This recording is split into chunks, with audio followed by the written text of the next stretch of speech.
Faly tafahoana aminao indray amin'ity toriteny mbola ao anaty fiboahany ity. De arak'izany tokoa moa zany de mbola ao anaty fibohantsika na de fa no alefahana ary zany fibohany zany de mbola ao anatiny ihany ary rehefa mijery ny isan'ireo olona zay voatily tratran'ny tsimok'aretina coronavirus de tsy mitsaha mitombo saika isan'andro zany any amin'ny 700 isan'andro any foana izy zay tatoato vao mainka mebetsaka ny olona voan'ny coronavirus eto Madagasikara, tsy eto Antananarivo ihany, tsy any Toamasina ihany fa efa saika manerana ny nosy mihitsy de fa misy daholo le izy.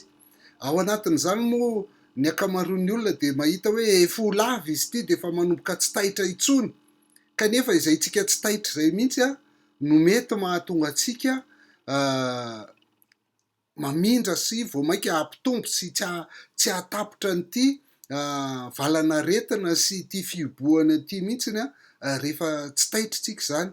De ao koa moa no miteny hoe aza matahotra fa mino fotsiny ihany, dia azo lazaina fa ilaina tokoa ny finoana, saingy eo ihany koa ny fitandremana zay ilaina. Ary ny tenin'Andriamanitra aza moa ao amin'ny Jaona 1:5-4 de milaza hoe izay nateraka Andriamanitra de maharesy zao tontolo zao, ary ny fandresena zany zay enti mandresy zao tontolo zao de ny finoantsika. Zany hoe ilaina mihitsy ny finoana entina maharesy zao tontolo zao. Ny tena resahana eto moa dia ny fisarihana sy ny filàny zao tontolo zao zay nitaonan'ny kristianina mandrakariva hanadino sy hanalavitra na handao an'Andriamanitra, fa tena mety ao anatin'izany ihany koa ny aretina, ao anatin'izany ihany koa ny fahasahiranana isan-karazany. Vokatry ny fahasahiranana moa zao de me manjaka mihitsy ny mpangalatra sy ny olon-dratsy de zany miteraka fitaitainana sy fanahiana avokoa. Ary ny tenin'Andriamanitra de milaza fa ny finoantsika no entina maharesy zany, ka anio tsika de hiresaka momba ny finoana. Ary zay finoana zay dia raisintsika avy amin'ny finoan'i Abrahama ao amin'ny Romana 4. Romana 4 andininy 6 ka hatramin'ny 520 zany no andraisantsika ny fampaherezana indray amin'ity anio ity. Noho izany de ny finoana no atony teny fikasana ho an'ny taranaka rehetra mba ho araka ny fahasoavana, tsy ho an'izay avy amin'ny lalàna ihany fa ho an'izay avy amin'ny finoan'i Abrahama koa de ilay raintsika rehetra, araka ny voasoratra hoe nataoko rain'ny firenena maro ianao. Raintsika izy eo anatrehan'izay ninony, Andriamanitra izay mamelona maty sy miantso ny tsy misy ho misy.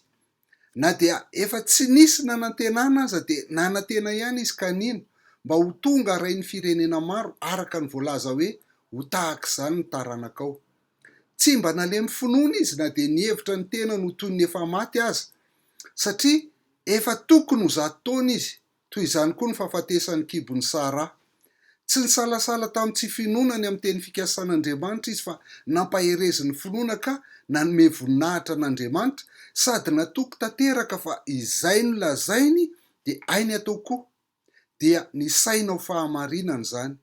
Nefa tsy ho azy ihany nanoratana hoe ny saina ho azy zany, fa ho atsika izay anisany izany koa, de isika izay mino ilay nanangana an' Jesosy tompontsika tamin'ny maty, izay natolotra noho ny fahadisoantsika ary natsangana indray ho fanamarinana atsika.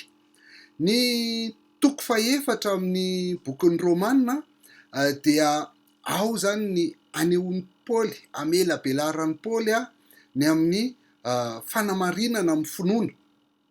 Rehefa avy niresaka ny amin'ny fahotan'ny olombelona rehetra izy any amin'ny 1 ka hatramin'ny 7 de manomboka amin'ny 7 andininy 420 eo am'izay izy miresaka amin'ny fanamarinana amin'ny finoana. Ary eto izy de milaza fa tsy zavatra vaovao vao noforonin'ny Paoly akory zany fanamarinana amin'ny finoana zany fa efa tahaka izany foana ny fiasan'Andriamanitra, na dia tany amin'ny testameta taloha ary na tamin'ny Abrahama zay hitantsika eto, na tamin'ny Davida ihany koa dia efa amin'ny finoana foana no nanamarinan'Andriamanitra anazy ireo. Ka rehefa avy niresaka momba ny lalàna, ny fahatezerana ary ny fahotana zany Paoly, dia eto indray izy dia miresaka momba ny falohatra amin'izay ny lazainy eto zany de ny finoana, ny fahasoavana ary ny teny fikasana. Lalàna de finoana, de ny fahatezerana de fahasoavana ary ny fahotana de ny teny fikasana. Ary zay ny lazainy amin'ity andininy enina amby folo ty hoe ny teny fikasana ny amin'ny fanamarinana amin'ny finoana ozy izy de azo antoka tanteraka noho ny fahasoavana, noho ny fahasoavan'Andriamanitra.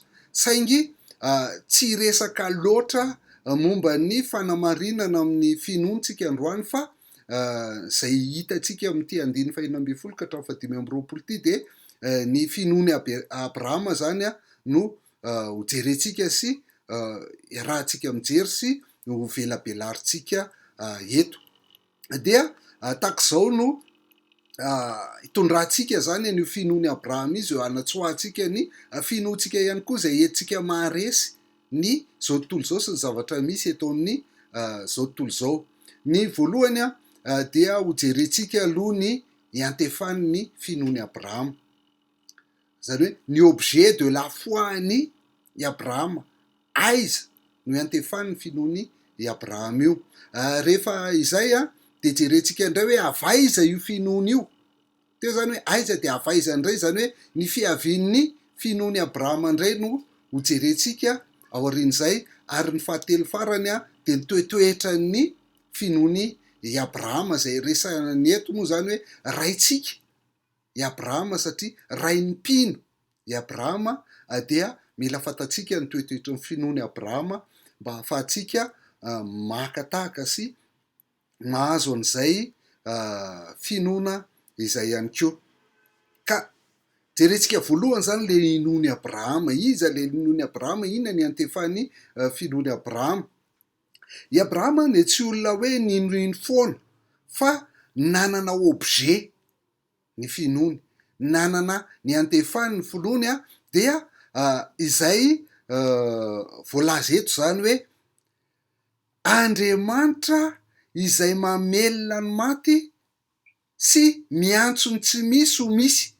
Zay lay inony Abrahama voalohany, Andriamanitra izay mamelona ny maty sy miantso ny tsy misy ho misy zany.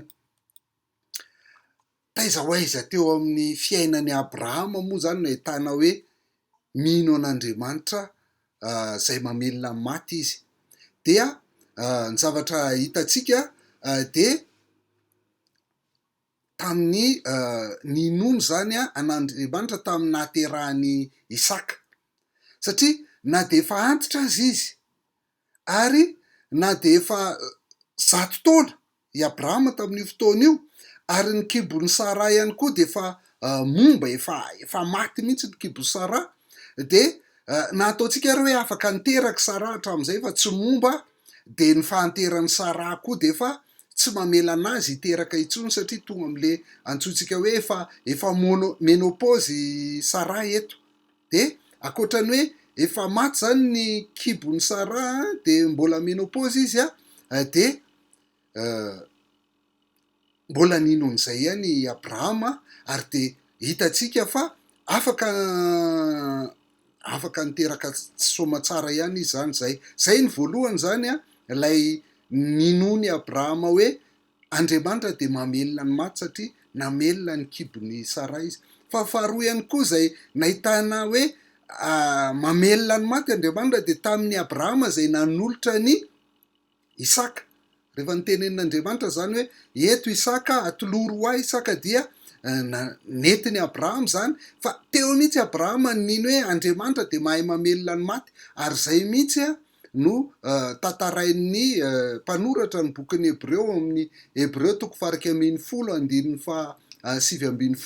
miresaka amin'ny finoany Abrahama, de izy hoe fa ny hevitry Abrahama zany fa Andriamanitra de mahay manangana na de ny maty azy, ary ohatrany avy tamin'izany no nandraisany azy, nandraisany any Isaka zany. De zay moa no natonga ny Abrahama ny teny tamin'le mpanompony anankiroa hoe mijanony eto izy fa izay andeha hanao fanatitra, fa rehefa aveo zahay de iverina eto ihany. Zany hoe tena nino Abrahama hoe hanao fanatitra ny Isaka izy, satria zay no tadiavin'Andriamanitra. Saingy nino Abrahama hoe mahay manangana, mahay mamelona amin'ny maty io Andriamanitra zay inoany io. Zay zany ny voalohany zany. Fa eto zany de ny fiandohan'ny finoany Abrahama amin'ny anatrehan'ny Isaka sy ny fiafaran'ny finoany Abrahama ty amin'ny Genesis 9:20 nanolorana ny Isaka no ahitana an'izay hoe nino an'Andriamanitra zay mamelona ny maty izy. Fa aiza kosa le hoe Andriamanitra izay mino ilay an'Andriamanitra miantsony tsy misy ho misy izy. De eto mazava ho azy fa mitodika amin'ilay Andriamanitra zay nahary an'izao tontolo zao zany ny finoany Abrahama, zay io Andriamanitra pahary io ny toetra ny avahan'ilay Andriamanitra inoany Abrahama am'le Andriamanitra rehetra nisy zay nisy tamin'izany fotoana zany, tany amin'ny toerana nisy azy tany Kaldeana zany ny tompon'ny olona rehetra. De le Andriamanitra inoany Abrahama de Andriamanitra pahary, hoe na tsy nisy ary zao tontolo zao de tamin'ny voalohany Andriamanitra nahary ny lanitra sy ny tany. Ka hitantsika eto zany fa tsy voatery mila manana finoana lehibe i Abrahama, fa na de tahaka ny voatsinapy aza ny finoany rehefa miantefa amin'ilay Andriamanitra lehibe zay mahay mamelona ny maty sy miantsony tsy misy ho misy ny finoany dia afaka mahavita zavatra sy maharesy izao tontolo zao i Abrahama. Zay zany ny iantefan'ny finoany aloha de le Andriamanitra pahary sy le Andriamanitra mpamonjy izany. Ny faharoa indray de jerentsika hoe avaiza io finoany Abrahama io. Ny 9:20 eto de miteny izy hoe na de efa tsy nisy nanantenana aza de nanantena ihany izy kany mba ho tonga arain'ny firenena maro, araka ny voalaza hoe ho tahak'izany ny taranakao. Na de efa tsy nisy nanantenana aza ozy izy de nanantena ihany izy kanino. Amin'ny teny frantsay izy de izao no lazainy hoe espérant contre toute espérance il crut. Zany hoe tena ny zany no lazaina de zao hoe tena efa tsisy intsony zay azo antenainy fa mbola nino ihany i Abrahama. Zany hoe ny finoana zany de miankina foana amin'ny teny fikasana. Ny teny fikasana izay mitodika amin'ny ho avy zay sokafan'Andriamanitra, miankina amin'izay teny fikasana mitodika amin'ny ho avy zay sokafan'Andriamanitra zay foana ny finoana. De arak'izany io finoana io de fanantenana, satria misy an'ilay ho avy fanantenana. Ary zay mihitsy moa no ahitantsika ny amaritany mpanoratra ny Hebreo ny finoana hoe ary ny finoana ny fahatokinany amin'ny zavatra antenaina ary fanehoana ny zavatra tsy hita. Ka ny mahazava-dehibe ny finoany i Abrahama eto de zao hoe na de eo amin'ny toe-javatra tsy misy antenaina intsony aza de Abrahama mbola nanantena ihany. Tahak'izao ny filazan'ny baiboly semeur azy hoe ny zavatra rehetra de manaka anazy tsy anantena intsony, kanefany dia nanantena ihany izy. Tsy misy fanantenana intsony mihitsy, zany hoe zanaka avy amin'ny Sara zany, satria tamin'izy tanora raha tsy niteraka ko mainka fa izy efa antitra zao. De nefa i Abrahama de nino ihany rehefa niteny Andriamanitra. Ka io zany le finoana de mora ny mino rehefa mandeha tsara avokoa ny zavatra rehetra, ohatra mora kely ny mino mora ny mino sy ny teny fa manasitra an'Andriamanitra. Fa rehefa tena marary ianao dia tsy mandeha ho azy tahak'izany le izy.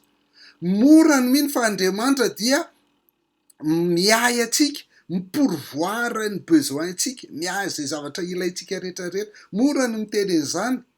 Fa rehefa tena ao anaty fahasahiranany ianao dia mafy ihany. Rehefa tena tsy misy ninina le izy de mafy ihany zany, hafa ihany izany. Fa i Abrahama eto na izany na eo ary zany rehetrarehetra zany de nino ihany izy. Avay izy io finoany io, i finoany Abrahama io dia avy amin'ny tenin'Andriamanitra. Ny tohiny eo de hitantsika zany fa milaza hoe araka ny voalaza hoe ho tahaka zany ny taranakao. Rehefa mijery an'io Genesis 5:12 io tsika dia nasehon'Andriamanitra ny Abrahama mihitsy ny kitana teny an-danitra eo ao anatin'io. De nytenenin'Andriamanitra hoe tahaka zany, tahaka an'io abetsaky ny kitana io no abetsaky ny taranakao, tahaka ny abetsaky ny isan'ny fasika ny abetsaky ny taranakao. Nefa izy amin'io fotoana io tsy manan-janaka na ray azy. De ny zanaka omen'Andriamanitra azy tsy ray fa marobe dia marobe. Tahaka zany ny taranakao. De ohatr'izay zany ny finoany i Abrahama rehefa niteny Andriamanitra dia nino izay tenin'Andriamanitra izay izy. Ka ny finoana zany de tsy tonga ho azy, fa ny finoana de avy amin'ny tenin'ny Kristy foana. Ny finoana de avy amin'ny tenin'ny Kristy hatrany.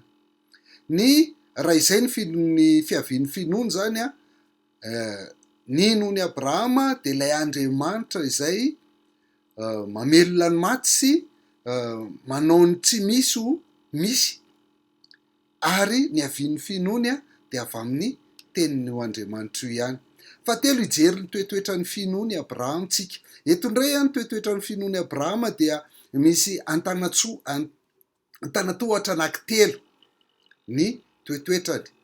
Ny voalohany de hoe tsy mba nalemy finoana izy. Zay zany voalohany, tsy nalemy finoana i Abrahama. Ny faharoa de ozy hoe tsy nisalasala tamin'ny tsy finoanany amin'ny teny fikasan'Andriamanitra izy.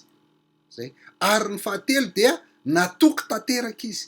Niainga tamin'ny hoe tsy nalemy finoana de nitohy nakany amin'ny hoe tsy nisalasala ary farany dia tonga aty amin'ny hoe natoky tanteraka izy zany. Ka idirantsika raha ilay hoe tsy nalemy finoana. Eto rehefa mijeryntsika an'le hoe tsy nalemy finoana de ohatran'ny tsy tena izay loatra ny fiainan'ny Abrahama. Tsy tena de hoe tonga lafatra loatra ny fiainan'ny Abrahama satria voalohany vao avy nandray ny teny fikasany Abrahama amin'ny Genesis 5:12 de ao amin'io toko ihany izy de efa nandainga.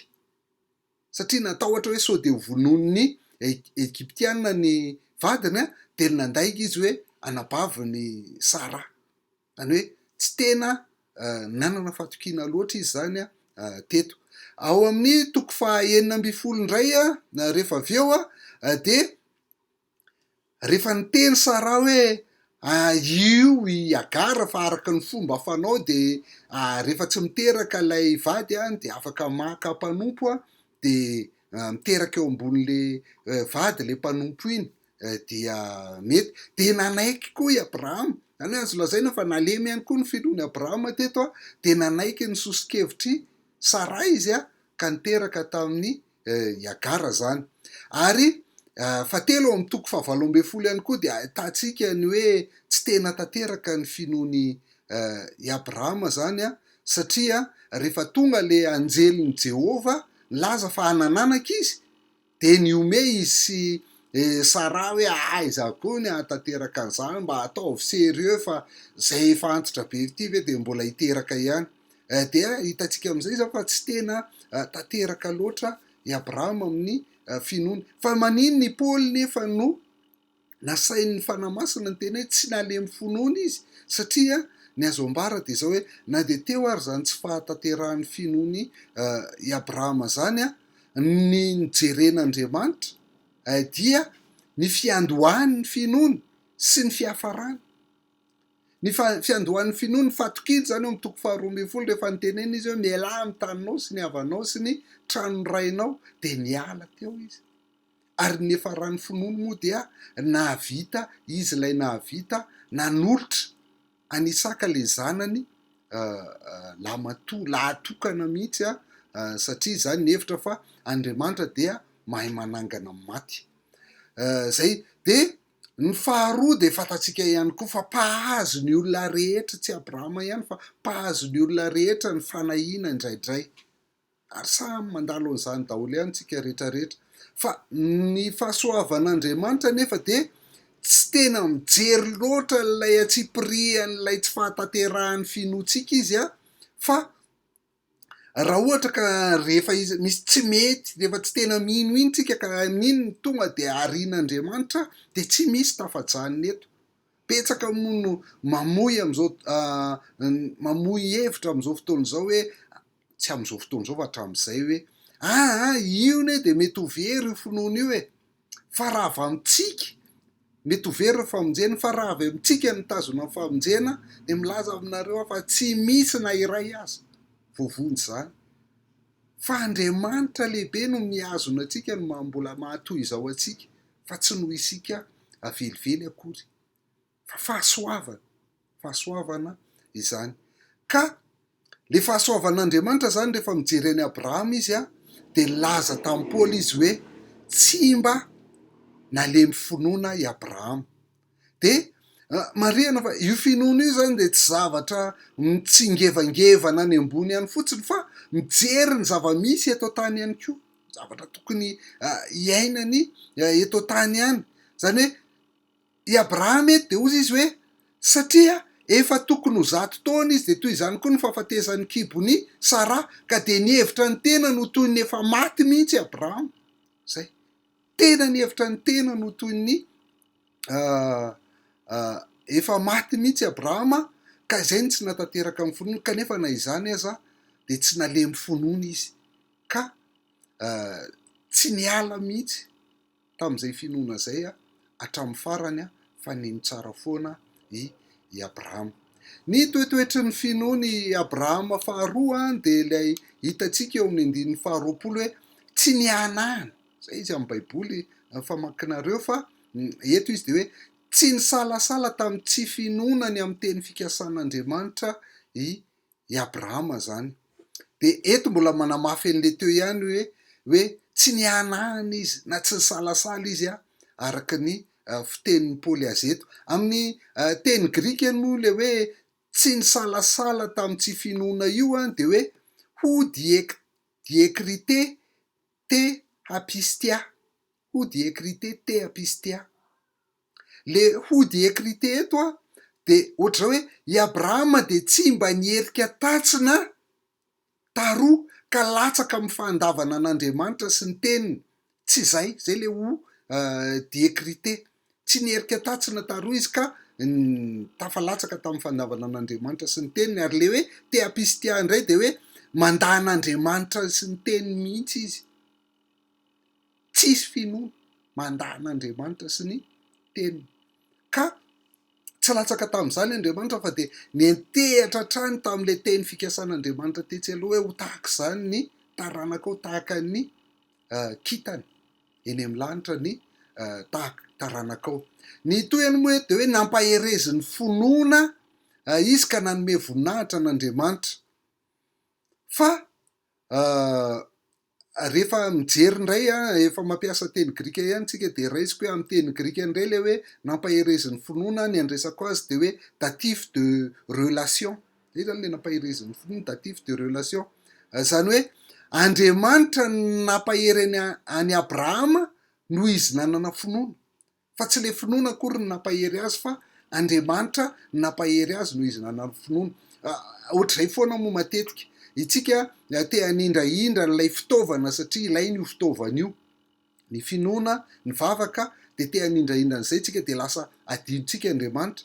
Fa na le filazana raha hoe ny vavaka manova zavatra dia tsy ny vavaka no manova zavatra, Andriamanitra no manova zavatra amin'ny alalan'ny vavaka zay ataotsika. Dia tahak'izay foana zany.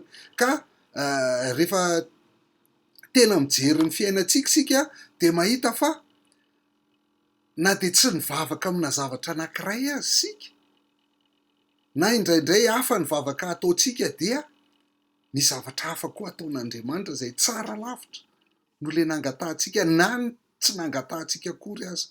Zay foana le antsoina hoe fahasoavana foana ny miaraka amin'io Andriamanitra io. Ka rehefa nampaherezin'Andriamanitra noho ny finoana zany i Abrahama eto de voalaza ny toyany eto hoe nanome voninahitra an'Andriamanitra izy. Zay le vokatra, nanome voninahitra an'Andriamanitra i Abrahama, satria Andriamanitra de miasa foana fa matetika tsy hitatsika zany.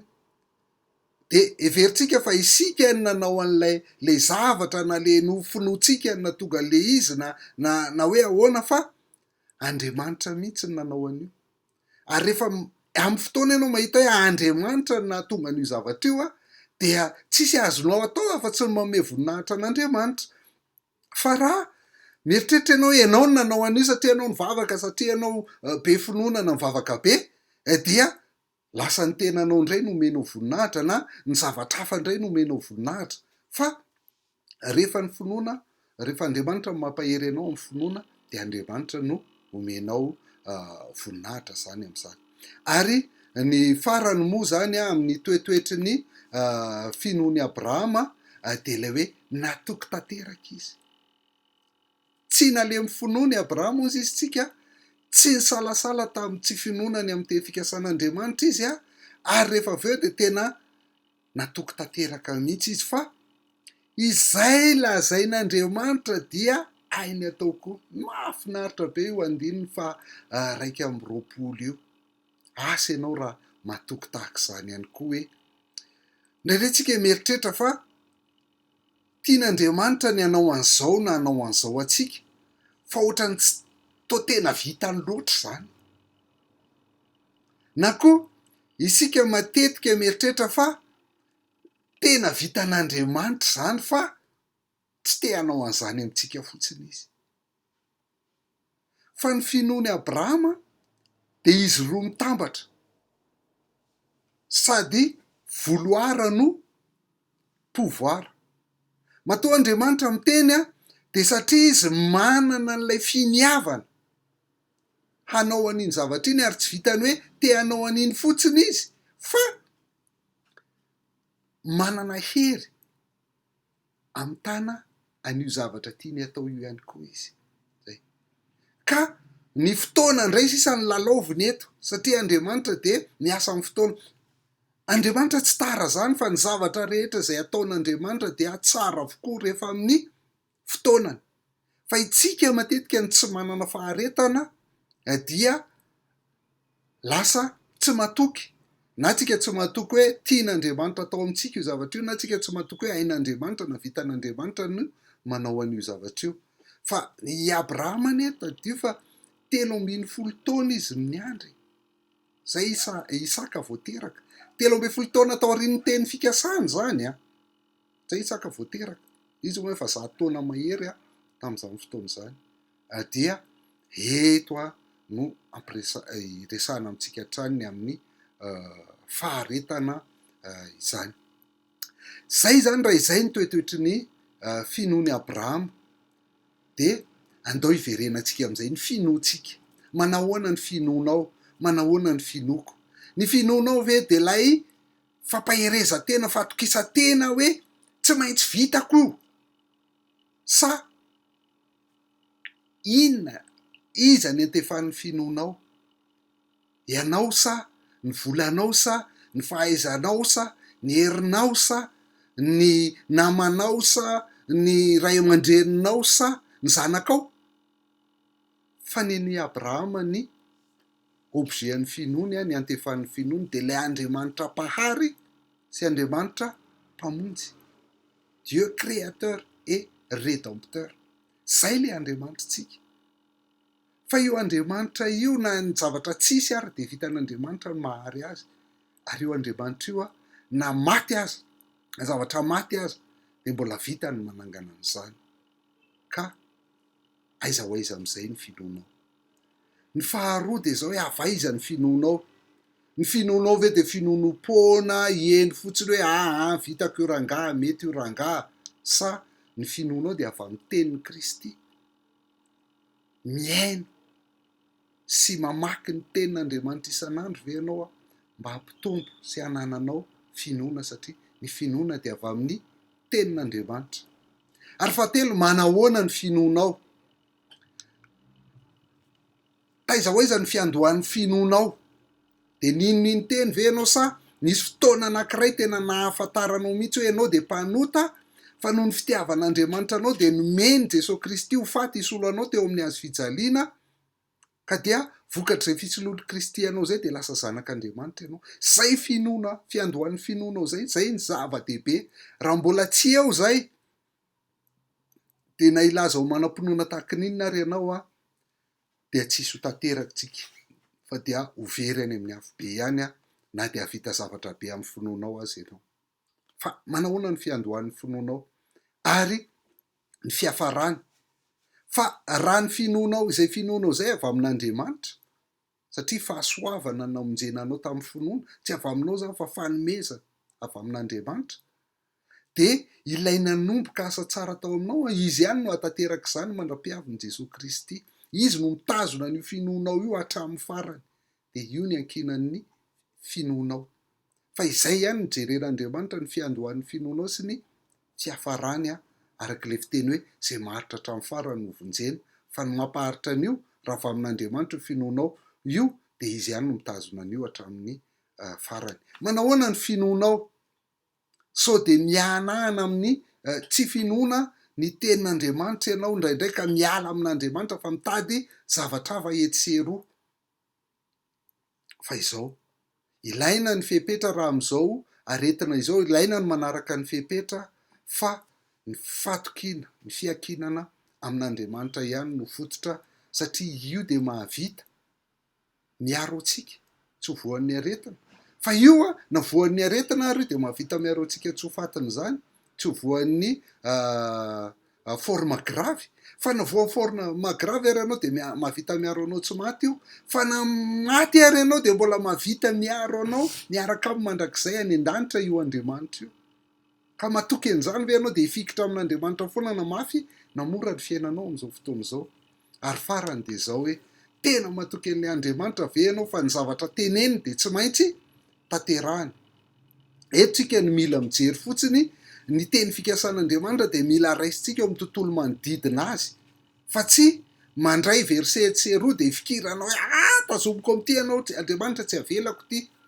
Fa mety misy zavatra tena tian'Andriamanitra mbara aminao. Ohatra Andriamanitra de tsy mampanantena nizaniza mihitsy hoe tsy maintsy hanambady ianao, fa Andriamanitra kosa de mampanantena anao fa na manambady ianao na tsy manambady ianao dia ahita fiadanana ianao, ahita fifaliana ianao, ahita fitiavana ianao amin'ny fiainanao. Ohatra zany de izay le mila hijerentsika hoe hatraiza ny fatokitsika eo Andriamanitra io, fa izay ny lazay dia ainy atao ihany koa. Ny andininy fahatelo amby roapolo de mitovy amin'le teo ihany hoe tsy ho azy ihany nanoratana izany fa nisaina ho azy zany, fa ho antsika izay anisana izany koa. De isika izay mino lay nanangana an' Jesosy tompontsika tamin'ny maty, izay natolotra noho ny fahadisoantsika ary natsangana indreo fanamarinana atsika. Tsy ho azy ihany nanoratana zany ozy izy fa nisaina ho azy zany. Ary de nisaina ho antsika koa zany hoe tsy Abrahama no iantefan'ny finoantsika, fa i Abrahama de modely anankiray amin'ny finoana fotsiny fa itsika rehetra de mitovy amin'ny Abrahama, mila mino an'lay Jesosy Kristy zay natsangan'Andriamanitra tamin'ny maty. Io le proof, io lay finoantsika.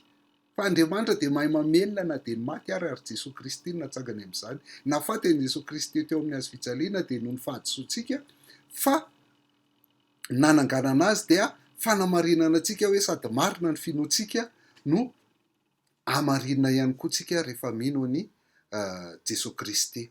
Ity andin'ny farany ity de atolotro an'ilay namako rahalahiko tiako be zay niarana zavatra mafy be tamin'ity androany ity zay anaovako ny izao fanambarana izao toriteny zao zany dia ny petera voalohany toko voalohany 5:1-7 fa mahakasika atsika rehetra ihany koa io ny amin'ny ataon'izany hoe ny alehibean'izany hoe finoana zany.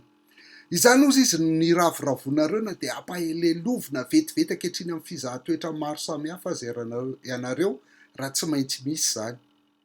Mba hoantom-piderana sy voninahitra ary fankalazana amin'ny sehoan'i Jesosy Kristy ny finoanareo voazahatoetra izay tsara lavitra noho ny volamena mety ho simba na dia voazahatoetra teo amin'ny afo aza. Eny, rehefa mafy ny mahazo, eo ny aretina, eo ny tsy fahasalamana, eo ny tsy fahampim-bola, ny kely ananana indray mbola misy mangalatra sy ny rehetrarehetra dia ampalailovina, malahelo tsika vokatra zany. Fa vetivety zany ozy ny tenin'Andriamanitra noho izay fizahatoetra maro samihafa miatra amintsika zany dia vetivety zany fahalailovana zany fa firavoravona ny tena betsaka ao anatin'ny kristianina foana. Satria maninona ozy izy? Lay finoantsika dia finoana vokatry le fizahatoetra reo zany dia finoana voazahatoetra ary io finoana io dia tsara lavitra noho ny volamena sy ny volafotsy satria volamena mety ho simba ihany na dia voazahatoetra tamin'ny afo aza. Dia io finoana io zany le tena sarobidy ho antsika ka vokatry io finoana io dia le fizahatoetra lalovantsika dia lasa antom-piderana sy voninahitra ary fankalazana rehefa iseho eo amin'ny rahoan'ny lanitra i Jesosy Kristy.